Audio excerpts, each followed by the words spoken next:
Over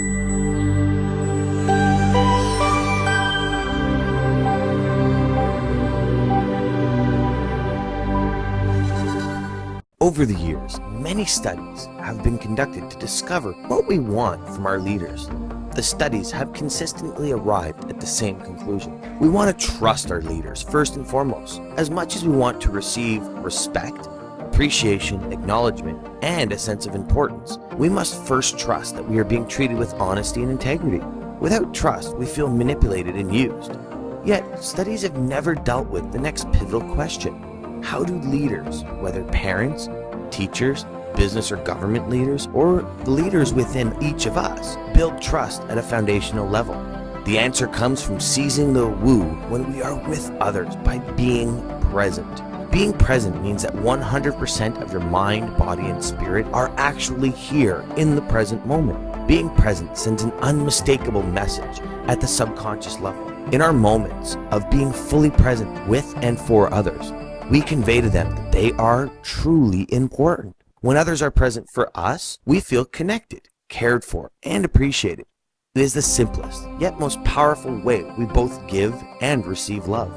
Despite the impact it has on our relationships, we often find it easier to be present for a task or project or thing rather than with the people whom we are the closest. In the next video, we're going to get into another section of the woo.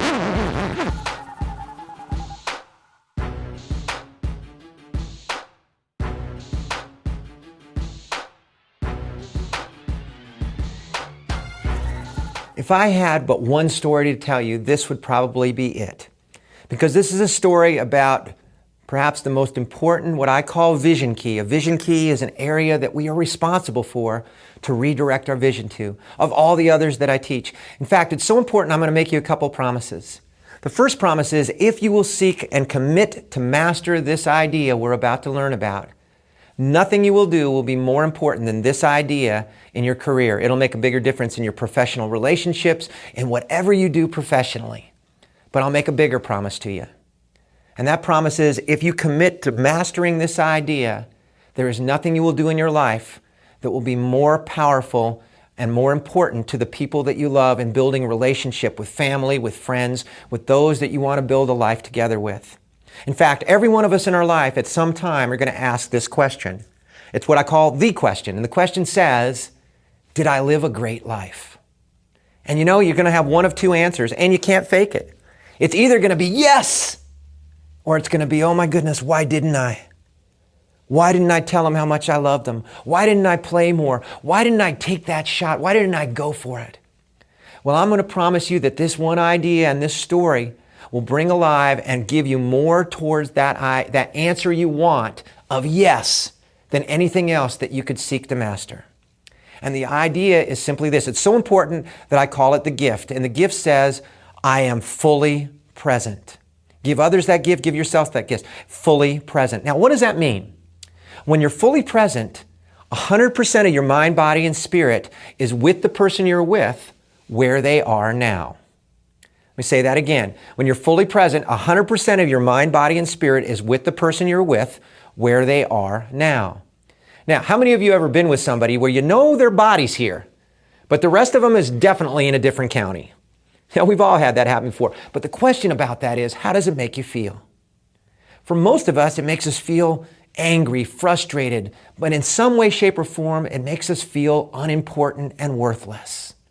Now, I'm saying to you that there is nothing you can do in your life for your family, for your work, for yourself that's more important than being more fully present. And some of you are going, Brian, nice idea, appreciate it, but you're a little dramatic. But can't you see the power in something if you look honestly at its opposite? And I am not proud of this, but you're listening to the opposite. You see, 11 and a half years ago, I was vice president general manager of a very large training company. And I was focused on me. The only one I was even a touch present for was occasionally me. I woke up every morning, left my house by 4:40 a.m. Had to be the first guy to work. Got there by 5 o'clock. Nobody else showed up till 7, 7:30, quarter to 8, but I was there by 5, even though I ran the place. Never did I get home before 6:15, 6:30 at night. At least 2 nights a week average, I'd work till 11 or 12. And 40 of 52 weekends in that year, I was on the road. either teaching seminars or out visiting our people who are teaching seminars. Now, that also happened to be a huge year in my family's life. First of all, that was the year my wife Carol was pregnant with our little girl Jenna, and she wanted me to be present, though I wasn't there. But it was a huge year in my older daughter's life, whose name is Kelsey. And that was the year that Kelsey turned 5 years old. Now, what's the big deal that happens in a child's life at 5 years old? You know, I asked that to a group of people recently. They said, you lose a tooth? I go, no, not lose a tooth. Start kindergarten. Kindergarten, what a huge threshold in a person's life. Man, that's when they really begin to feel that sense of personal responsibility of growing, of I'm in charge of my life a little bit, big school. And I remember the second day of Kelsey's life as we drove home from Evergreen Hospital in Kirkland, Washington to our home in Bellevue, Washington, right near Seattle. We drove by the school that Kelsey would go to when she was 5 years old. And as we drove by that school, I got a vision of my 2-day-old daughter as a 5-year-old on her very first day of school. I pictured a little girl with a backpack 6 sizes too big, brown ponytail, getting out of the car, walking towards that gate into the school, looking back to us, kind of scared. We're breathing our faith and our love in her. She'd look back excited towards the gate, look back at us scared, excited, scared, excited. Finally, she took a big breath in that vision. She turned and she walked through that gate. It was the most vivid vision I'd ever had in my life. But guess what? That day came, and I wasn't there. I'd already been at work for 2.5 hours. Not once was I there to wake Kelsey up and get her ready for school. Not once did I help her pack that backpack and watch her walk through that gate. And you know, not once did I show up unexpectedly when school is over to surprise her for a little dad and me. Even if it was for no more than 10 minutes, to pick her up, give her a hug and a kiss, tell her how much I loved her, drop her at home, and then go back to work. Not once. But you know, it didn't seem to make a big difference for a while. Because every night when I came home, if I came home and she was still awake, the second that my hand turned that doorknob handle and my foot stepped through that door, guess what met me? I know you know. Whatever Kelsey was doing, my 5-year-old beauty, she would drop it and she would literally run to me. She'd run faster and faster and faster. She had the launch pad picked out. She'd launch herself, throw her arms out. I'd catch her. She'd throw her arms around me. She'd look up at me with these dazzling brown eyes. And she'd say the same thing to me. She'd say, Daddy, I love you so much. And then she'd say, Daddy, I missed you so much today. And then my precious little girl would want to tell me all the things that happened all day. And in case any of you forgotten, when you're 5 years old, very cool stuff happens. But you know what? I missed it. I missed it. I didn't hear a word she said. Because every night when I came home, the only part of me that showed up was my body. My mind, my heart, my spirit, my presence. I was back at the office thinking about the meetings I'd been in or worrying about where I was flying to that weekend. I was never present. And this went on for days that rolled into weeks that turned into months. Until one morning, I'm driving to work at 4:40 in the morning, and all I can say today is, thank you, God. But in that moment, I literally thought I was having a heart attack. I've never had a heart attack, but it's got to be like this. I was gasping for air. I could hardly get any breath in. It felt like somebody took my insides and squished them to a knot about the size of my fist. I couldn't drive because I was sobbing tears so bad I couldn't see out. So I pulled to the side of the road, and though I could not see out, never in my life have I seen more clearly in. And in that moment of crystal clarity, I saw two things vividly. First, I saw my beautiful little Kelsey's face. But then I saw the truth. And the truth was that my precious child had stopped running to me. In fact, if I came home early enough now and asked her a question like, hey, Daddy, if I asked her a question like, hey, Kelsey, what happened today? You know what answer she was giving me now? Nothing. I don't know. Huh? She used to tell me everything. Now it was nothing. Nothing comes from not being present. And that morning, for the first time in my life, I understood what we say to every human being when we are fully present. Whether it's our child, whether it's our spouse, whether it's our friend, whether it's on the phone, in person, even over email. When we are fully present, we say to that person the single most important thing we can ever say if we want to build relationship, team, and family. We say to that person way more powerfully than through words, through our presence, you are important. You matter and you count. Recently, I asked Coach Wooden, the greatest team builder I know, I asked him a question. I said, well, what's the most important thing to building a team? You talk about validation. He said, everyone on that team must know that they're important. And when we're fully present, we just scream it through, right through their spirit. And when we're not present, we speak maybe even louder. And what my daughter Kelsey was getting from my lack of presence was, I guess my daddy just doesn't care about me as much as the stuff he's always thinking about. I guess he cares more about his work than me. Whoa. That morning, I changed my goal in life. You probably never heard, thank goodness I woke up. You probably never heard anybody when asked their goal in life respond quite this way, but it hasn't changed now in almost 12 years. My goal in life that morning became, and still is, to be fully present in every precious moment. What I call every precious woo, which is a window of opportunity. Because I missed every one of those woos when I haven't been present.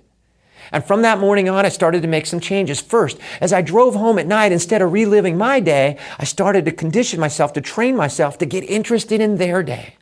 So that when I came home, I was filled with questions instead of dumping all the things that happened in my day. I wanted to play. I wanted to lift my daughter. I wanted to help my wife. I wanted to be there. It changed my energy. I was alive. Instead of wanting to hit the couch, I wanted to play with them. I started making other changes. I'd made up my mind that I would do what I loved in a way that would always allow presence. Today, people who know me know this. I will never do more than 7 events in a month. It doesn't matter what you pay me. I won't do it. Now I'm home at least 18 days a month. And when I'm home, I'm home. I'm the one who makes breakfast. I'm the one who gets those backpacks ready. I used to drive them until Kelsey got old enough to drive. And I thought I was doing it for them. Do you know that every single aspect of our life has blossomed from the simple choice to become more fully present? Financially, family-wise, relationship-wise, energy-wise. You see, being fully present is not some flashy technique. It's a choice. And you know the best part? You can't fake it, can you? How many of you know when you're with somebody if they're fully present or not? How long does it take you? Boom. Can you tell over the phone? You bet. Being fully present is not a technique. It is a shining, wonderful choice. But it's a choice that'll rock every relationship in your life. So how do you do it? Well, inch by inch, anything's a cinch. So here's what I'm going to encourage you to do from this story, from this CD series. If you do one thing, do this one thing. Pick out one person from this moment who for the next 30 days, you commit to be more fully present with. Now, it doesn't mean you have to spend more time with them. You may not have any more time. You may have less time. But when you're with them, shut off the television. Turn away from the computer. Put down the reading material. Look at them with fresh eyes. Ask a few more questions and then listen before you respond, to really listen to what they have to say. You watch the magic that'll start from being more fully present. I had a woman who attended my seminar once who wrote me one of the best letters I've ever received. She said she had a 5-year-old son and that her relationship with him at best could have been called courteous. Can you imagine? She said in all the time that he was growing up, he never once ran up to her, put his arms around her, told her that he loved her. It was just very polite. Well, she was very moved by this concept of being fully present. And when I told her the story in the seminar, it was like everyone else left. It was she and I. And she started to wonder, maybe it's about me. And so she made a commitment to be fully present with her little boy. And 5 days after doing this, she got up like a regular morning, made breakfast, got it set out, woke him up. And instead of him going to the table as he always did and sit down and eat his breakfast, he ran to his mommy. He grabbed her around the leg. He hugged her tight. He looked up at her and he said, "Mommy, I love you so much." She had never heard those words before. That's the power of being fully present. I promise you, if you commit to being 5% more fully present, you will create loyalty like you will not believe, because people will know they're important. So I want to leave you with a simple but a poignant and fun way to remember this concept of the gift of full presence. And it's with a poem. It's a little corny, but you've listened to me enough. You know I'm corny, and here's what it says. It says, the past is history. The future, a mystery. The gift is now. That's why we call it the present. Being fully present is the gift. Thanks a lot.